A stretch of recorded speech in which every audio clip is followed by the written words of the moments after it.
Hi,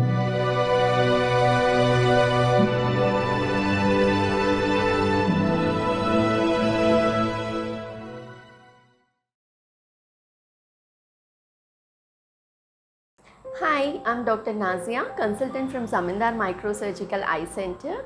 Today I would like to discuss do's and don'ts post-cataract surgery. The first and foremost important thing is do not wash your hair or shave for 10 days from the day of the surgery. Second important thing is kindly do not sleep on the side of the eye operated for 2 days. Limit the screen activity for 2 more days. Do not please rub the eyes or touch the eyes or splash any kind of water in the eye. After the surgery, instill the drops according to the schedule given in the specified eye.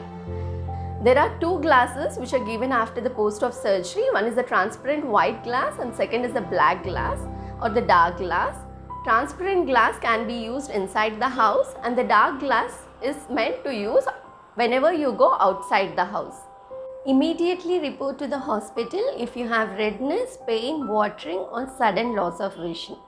Follow-ups are to be done on day 1, 10, 21 and 40th day after the surgery. Thank you.